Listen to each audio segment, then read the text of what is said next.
You know, we're waiting for the AMPTP to come back to us and give us a fair deal.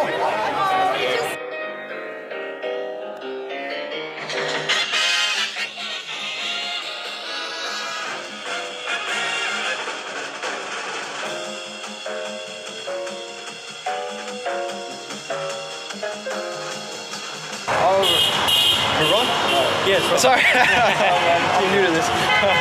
All right. Well, we're here with Betsy Thomas. Betsy Thomas, and she is a member of the guild.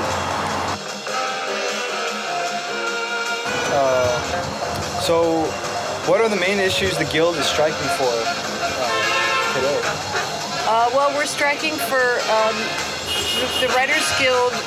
Our members, which are all the screenwriters in Hollywood, television, feature films, comedy, variety, daytime, that their pay has gone down since the advent of streaming, and in the last 5 to 10 years, we've seen a decrease in our income and our pay, and so we're striking because what we're asking for is both an increase in compensation, but also some workplace protections that have eroded since the advent of streaming.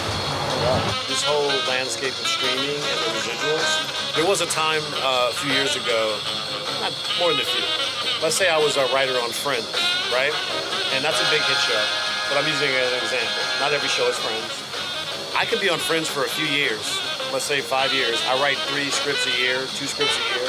I could retire because of the residuals, because Friends plays around the world, and there was a thing called syndication. We all used to watch shows, and when you were little, you watch reruns of a show. That writer was getting paid sometimes 20 years later. He gets a check because you're watching. Yeah. So when Friends is playing in Bangladesh and I'm asleep, I'm getting paid. When Friends is playing in Iran, all over the world Friends play, right? Yeah. So writers were able to make money when they're not working, and that's how you were able to feed your family. Now they've stripped all that away because they figured out when the internet happened, we don't syndicate, we just keep it on a streamer. So now we're only gonna pay you a certain amount, and it's pennies to the dollar. So what used to be a wage where I can say, I'm gonna feed my family. This isn't just a job, it's a career. They're trying to turn it into a thing where they just give us little crumbs, a la carte. Oh, you did this, here's a crumb. It's not a career. They're trying to strip it all away and put it in their pockets. I think we're really hoping for them to come out with some understanding on language around AI, as well as the room sizes. Room sizes are incredibly important in this particular negotiation, and so we want them to be able to come back with something comparable.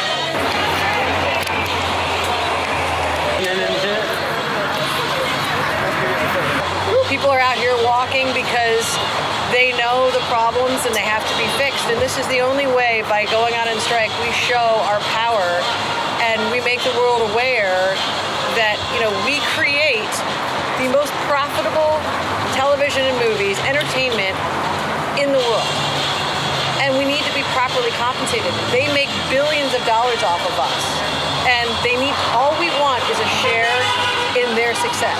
That's it. Yeah, that sounds reasonable. It is super reasonable. Yeah. Like I was saying, just this morning, Flavor Flav was out here supporting us. You know, they brought burgers and pizza. The media was out here, and that's great because, you know, the media cares about stars and recording artists. But months into the strike, the longevity is what we need. We had a big meeting in the beginning of this at the Shrine. It's where they used to host the Oscars. There were so many of us, they had to do it at the Shrine. Like the WGA has our own theater, and it wasn't big enough. So there was so much support. The Teamsters came, Laborers Union came. There was an unprecedented level of support. One person made an interesting observation, quoted Vince Lombardi, the coach. He said that the quote was, "Fatigue makes cowards of us all." So Vince Lombardi knew that if you have 2 teams that are equally matched with skill, it's not about skill anymore. It's about who has the stamina to make it to the 4th quarter, who can go the distance. That's what this is about for us. We know this is about them making money. So that means it's about the quarterly meetings with their shareholders, because they're all publicly traded companies. So when they go to those quarterly meetings, after 90 days of us striking, they can do a thing called force majeure. where they dump all of our projects. I was working on a pilot that I just sold, and I was working on developing another show to be the showrunner. I had to stop that. Because I've stopped that, after 90 days, they can dump my projects, okay? Which we're on board for. That's what we're out here for. It's fine. But they can go to their next shareholders meeting and go, look how much money we saved. We dumped all these projects, and all the shareholders care about is the money. They're gonna go, okay, fuck those writers.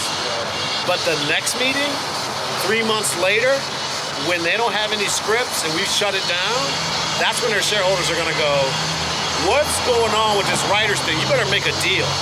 And that's when we can hurt them, but they're gonna hurt us first. That's how this works.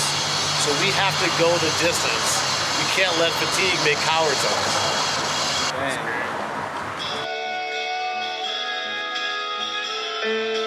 How did you get your start as a screenwriter? I worked on a show called Supernatural as an assistant for a number of years, and then Thanks, me too! I loved being on it. I wrote an episode in season 14, and I became a staff writer in season 15, our very last season, and was able to write, and it was incredibly important, and I funded my way to go up on set and learn everything, and it's only because of shows like Supernatural that had, 20, 22 episode seasons that I was able to do that. That's great. What inspired you to become a writer, and how has your background or personal experiences influenced your work? I was a plumber in Buffalo when I moved out here in 2008. I never went to college. So, inspired me to be a writer, being soaking wet in a ditch in Buffalo in the winter. So how did you get started as a screenwriter? I wrote a play. This is many, many years ago in the 1800s. I wrote a play that some people came and saw and really liked, and it got sent around and in the hands of some producers who really liked it. And I went to them and we talked about doing a movie, and so then they, with their help and guidance, I pitched a movie to Universal and I sold it. Wow. What was the name of the movie? It was never made. Oh. So it doesn't matter. It was never made. But that's how I got my start. That's awesome. Yeah. So it did matter. Well, yeah, it does matter. I would come home from work and I would write at night, and no one told me it was impossible to become a screenwriter, so it actually happened for me. But all jokes aside, that's my pedigree. It just goes to show you that art is a democratic medium. No one looks at a beautiful painting and wants to buy it and goes, whoa, slow down. Where did he go to art school? No. You just say, that's a great painting. I want it. Art allows me, as a plumber, because I was able to do the job, to rise up and be on a hit show like The Flash. In a very short period of time, to be honest. I had my own show on Nickelodeon. I created. All that happened because, in my opinion, Hollywood is still what California was in the 1800s. You could hitch up a wagon in Wisconsin and move out here and pan for gold in them there hills. That's what I did. I panned for gold and I struck it. It's still a place where you can reinvent yourself. You could be Carlos the carpenter in Cincinnati, and you can move out here and call yourself like Miguel, I'm a closet organizer. You're still a carpenter, and no one knows your name was Carlos, and now you're doing stuff in Beverly Hills. You can create your own fortune.